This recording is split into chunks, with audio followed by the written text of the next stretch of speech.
Welcome back. Telangana భవన్లో మాజీ మంత్రి కేటీఆర్ మాట్లాడుతున్నారు. లైవ్లో చూద్దాం. వస్తే కూడా మేడిగడ్డ కొట్టుకపోలే. Highest flood in the history, 500 years of history Godavari.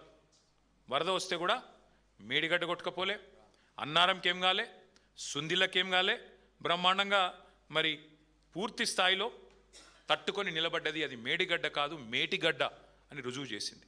మరి 247 TMCల వరద తట్టుకున్న మేడిగడ్డ కేవలం 9 TMCలు, ఇప్పుడు 1,00,000 క్యూసెక్లే పోతున్నది. కేవలం 1,00,000 క్యూసెక్లు అంటే 9 TMCలు పోతే తట్టుకోలేదా? మీరు అన్నారంలో సుందిలలో గ్రౌటింగ్ చేసిన మాట వాస్తవం కాదా? ఇంజనీర్లు చెప్తున్న మాట నీకు వినబడట్లేదా? ఇది వాస్తవం కాదని నేను అడుగుతా ఉన్నాను. అంటే ఈ సిగ్గు లేకుండా అసలు మేము బ్యారేజ్ మేడిగడ్డను ముట్టుమనే అంటలేం, గేట్లు దించుమనే అంటలేం. అది పోతున్నది 1,00,000 క్యూసెక్కులు. ఆనాడు మరి 15 రోజుల పాటు 247 TMCల నీళ్లు రోజు వచ్చినా తట్టుకున్న భద్రాచలం ఇవాళ 9 TMCలకు 1,00,000 క్యూసెక్ల ప్రవాహానికి కొట్టుకపోతుందంటే నువ్వు పిచ్చోనివా మంచోనివా, నువ్వు ఏంటిది నువ్వు అనేది ఒకసారి రాష్ట్ర ప్రజలే, రాష్ట్ర రైతులే ఆలోచన చేయాలని చెప్పి నేను కోరుతాను. ఇది నా లెక్కలు కాదు, ఇది కూడా CWC లెక్క అని చెప్పి కూడా నేను మీకు విజ్ఞప్తి చేస్తా ఉన్నాను. అట్లాగే ఇంకొక మాట కూడా మీకు చెప్పాలి. ఇప్పుడు ప్రజల్ని భయపెట్టడానికి, ప్రజల్ని భయభ్రాంతులకు గురి చేయడానికి కాళేశ్వరం మీద శరామామూలుగా బురద జల్లడానికి పనికి మాలిన మాటలు మాట్లాడుతున్నాడు. ఏమంటాడు?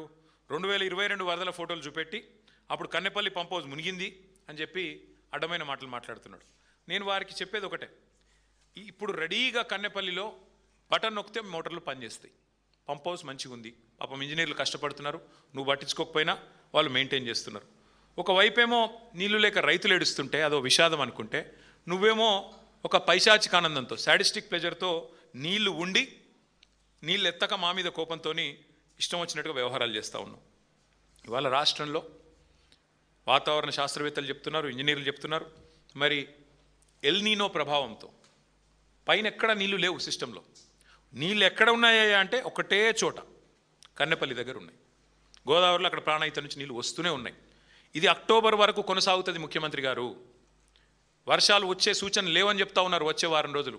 మేము అందుకే చెప్తా ఉన్నాం, మేడిగడ్డ బ్యారేజ్ ముట్టే అవసరం లేకుండా దానికి 14-15 కిలోమీటర్ల పైన ఉన్న కన్నెపల్లి పంప్ హౌజ్లో అక్కడ వచ్చే నీళ్లతో, ఇప్పుడు అక్కడ 97 మీటర్ల మీద పోతున్నది, 93.5 మీటర్ల కాడ మీరు పంప్ హౌస్ చాలు చేస్తే చాలు, నీళ్లు అన్నారం పోతాయి, అన్నారం నుంచి సుందిల పోతాయి, సుందిల నుంచి ఎల్లంపల్లి, ఎల్లంపల్లి నుంచి మిడ్మానేరు, మొత్తం నేను చెప్పినట్టు అన్ని జలాశయాలు నింపొచ్చు.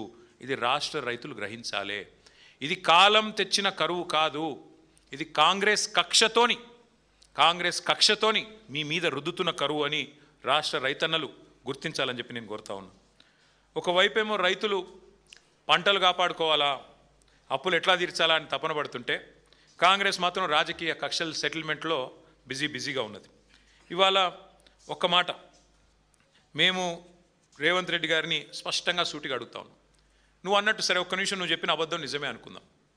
కన్నపల్లి దగ్గర 1,00,000 క్యూసెక్కులు పోతున్నా నువ్వు లేవంటున్నావు, కనబడతలేదంటున్నావు, నిజమే అనుకుందాం.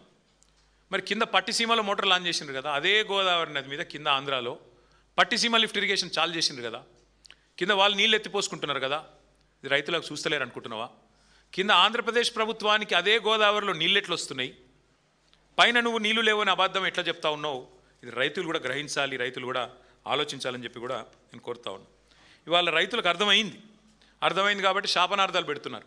ఈ ప్రభుత్వం దుర్మార్గమైన ప్రభుత్వం, కక్ష తీర్చుకుంటున్నది. 31 నెలలు అయింది అధికారంలోకి వచ్చి.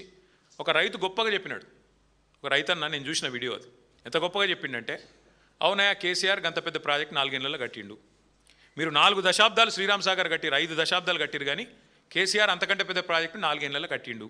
కట్టినాక ఏదో చిన్న ప్రాబ్లం వచ్చింది, వస్తే నీకు సదరొస్తలేదా? ఆడ సిమెంట్ లేదా, సుతారీలు లేరా, నీకు ఇంజనీర్లు లేరా అని చెప్పి నిలదీసిండు ఒక సామాన్య రైతు. అది తట్టుకోలేక ఫ్రస్ట్రేషన్లో ఉన్నాడు రేవంత్ రెడ్డి గారు. దిక్కుమాలిన డైలాగులు కొడుతున్నాడు. ఆయన మాట్లాడుతుంటే నిజంగా నాకు నవ్వాలో ఏడవాలో అర్థం కాలేదు. మొన్న ప్రెస్ మీట్ పెట్టి పక్కన మంత్రులందరినీ కూర్చోబెట్టుకొని తన అజ్ఞాన ప్రదర్శన చేసిండు. కాళేశ్వరం ప్రాజెక్టు ఆయనకు నిజంగా తల తోక ఏది తెలియదని మళ్ళొకసారి అర్థమైంది. ఏమంటాడు ఆ రోజు? వరద నీటిని ఎత్తిపోయడానికే కదా కాళేశ్వరం అని మాట్లాడుతున్నాడు. రేవంత్ రెడ్డి గారు, మీకు మళ్ళొకసారి చెప్తున్నా, దయచేసి వినండి, విని తెలుసుకోండి. పోనీ నేను చెప్పేది వినడం మీకు ఇష్టం లేకపోతే, మా పార్టీ వాళ్ళు చెప్పేది వినడం మీకు ఇష్టం లేకపోతే, దయచేసి మీ ఇంజనీర్లను పిలిపించుకొని ట్యూషన్ చెప్పించుకో. కాళేశ్వరం ఎంత గొప్ప ప్రాజెక్ట్ అంటే కాళేశ్వరం ఎంత గొప్ప ప్రాజెక్ట్ అంటే 3 రకాల పరిస్థితులను కూడా సద్వినియోగం చేసుకునే ఒక అద్భుతమైన ప్రాజెక్ట్ కాళేశ్వరం.